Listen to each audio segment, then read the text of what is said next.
Hi friend, चलिए आज हम बात करेंगे पाइल्स की समस्या के बारे में, यानी बवासीर की बीमारी के बारे में। अगर आप मेरा वीडियो नया देख रहे हैं तो मेरा चैनल को सब्सक्राइब कर दीजिएगा और कमेंट करके ज़रूर बताइएगा। अगर आपको पाइल्स की समस्या है तो आपके लिए ये वीडियो बहुत ही मुफीद है। पाइल्स क्यों होता है, कैसे होता है, पहले उसको समझिए। बहुत दिनों तक कॉन्स्टिपेशन रहने के कारण बड़ी आंत से जो गंदगी आती है, बड़ी आंत से मलद्वार तक एक प्रकार का जो चोट पहुंचता है, घिस्टा घिस्टा के जो चोट पहुंचता है, बहुत दिनों तक कंटिन्यू अगर उसमें चोट पहुंचे तो ऑटोमेटिकली उस जगह जो है जख्म टाइप का हो जाता है। वहाँ का नर्व जो होती है उसमें नर्व में चोट पहुंच जाती है। उसके कारण आपको दो कंडीशन नजर आएगा, या तो आपका लैट्रिन द्वारा यानी गंदगी द्वारा जो है ब्लड आएगा, या पोटा टाइप का जो है लैट्रिन द्वारा आएगा, खूनी या बादी। ये खूनी बादी बवासीर बहुत दिनों तक कॉन्स्टिपेशन रहने के कारण, एक दिन 2 दिन 4 दिन 5 दिन से नहीं, बहुत दिनों तक जिसको कॉन्स्टिपेशन रहता है उसी को ये आपका पाइल्स होता है। 2 साल 3 साल 5 साल 1 साल 6 महीना कंटिन्यू अगर कॉन्स्टिपेशन हो तभी आपको पाइल्स होगा। तो पाइल्स 2 प्रकार का होगा, खूनी या बादी। अगर आपका ब्लड जाता हो पाखाने के रास्ते से या आपका पोटा जाता हो तो आपको घबराने की कोई ज़रूरत नहीं है। अगर आप इसके लिए दवाई खा खा के थक चुके हों, डॉक्टर के पास जा जा के थक चुके हों, हज़ारों इलाज करा करा के अगर थक चुके हों, 2 महीना 4 महीना 5 महीना 6 महीना आपको अगर ये बीमारी से आराम मिलता हो, फिर दोबारा अगर ये बीमारी रिटर्न आता हो, तो आप मेरा ये वीडियो देखिए। आपको ये समस्या मुकम्मल तौर पर, आपकी समस्या जो भी है मुकम्मल तौर पर जो है जिंदगी भर के लिए खत्म हो जाएगी।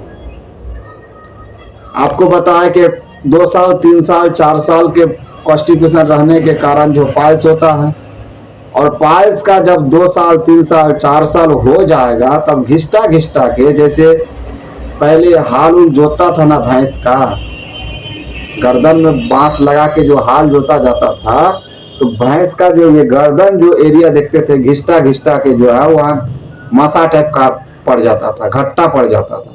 सेम चीज वहाँ अगर कंटिन्यू कुछ दिन तक अगर रगड़िएगा, यानी गंदगी अगर टाइट लैट्रिन हो, आपका घिस्टा है ज्यादा, तो साइड में मसा टाइप का एक मांस आता,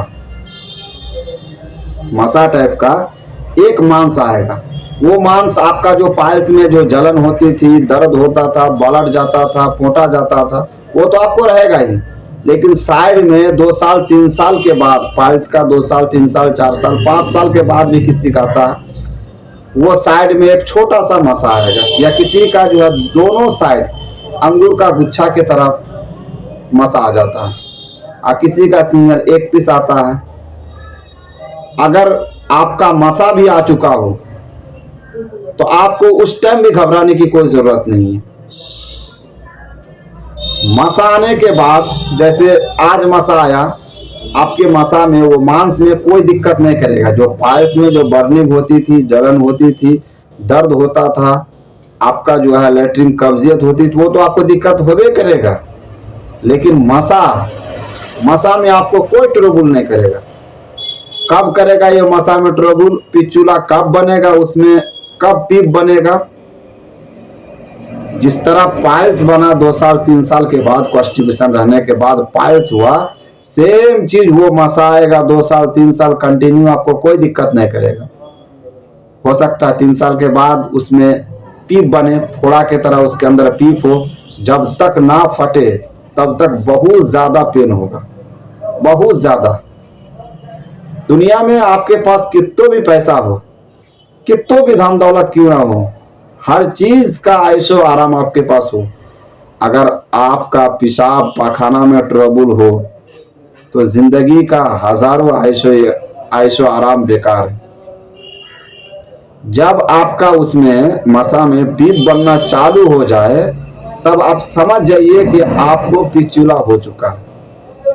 यानी 3 साल 4 साल के बाद वो मसा 3 साल 4 साल कंटिन्यू रहेगा। उसके बाद उसमें पीप बनेगा, फास्ट पीप बनेगा, फोड़ा के तरह पकेगा, गलेगा।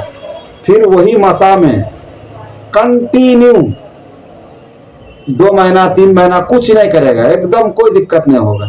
फिर 3 महीना के बाद एक बार पीप बनेगा, वही फोड़ा के तरह पकेगा, उसमें पीप होगा, बहुत ज़्यादा दर्द होगी, बैठ नहीं पाइएगा, लैट्रिन नहीं कर पाइएगा, लैट्रिन करने के लिए डरिएगा कि इतनी दिक्कत क्यों हो रही है। जब वो पीप निकल जाए तो फिर आराम मिल जाएगा। ये पहले 6 महीना में एक बार पकेगा, फिर 3 महीना में पकेगा, फिर 2 महीना में पकेगा, धीरे धीरे उसका नजदीक आते जाएगा।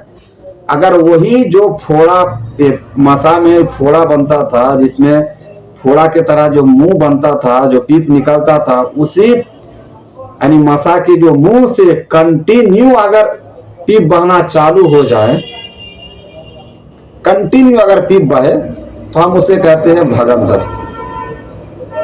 तो भगंदर के बाद आपका जो है कुछ दिन रहेगा, वही 2 साल 4 साल 5 साल 6 साल रहेगा। उसके बाद फिर अल्सर होगा, उसके बाद फिर कैंसर होगा। अगर आपको उसमें पीप बनना चालू हो जाए या भगंदर तक हो जाए, तो आपको ऐसी भगंदर के लिए 3 मेडिसिन बताऊंगा, ओनली 3 मेडिसिन। और पाइल्स और पिचुला के लिए मैं 5 मेडिसिन बताऊंगा।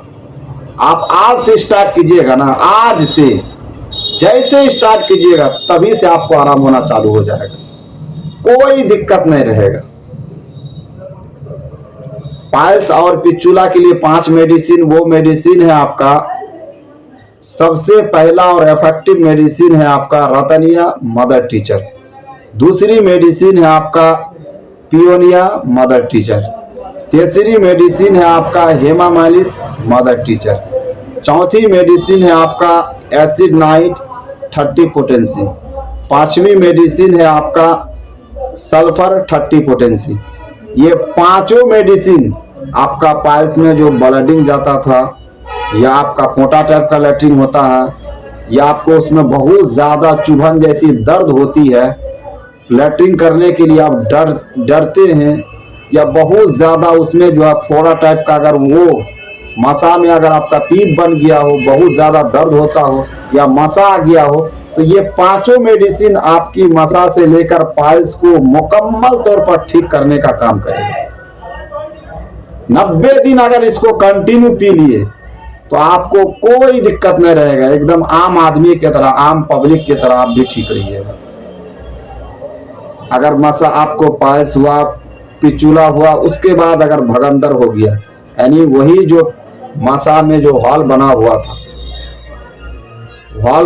था, उसी हॉल में कंटिन्यू अगर पीप बहना चालू हो जाए, तो उसके लिए आपको हम बताएंगे 3 मेडिसिन बताएंगे। सबसे कारगर और सबसे इफेक्टिव मेडिसिन आपका 3 मेडिसिन है हाइड्रोस्टिस्कैन मदर टीचर।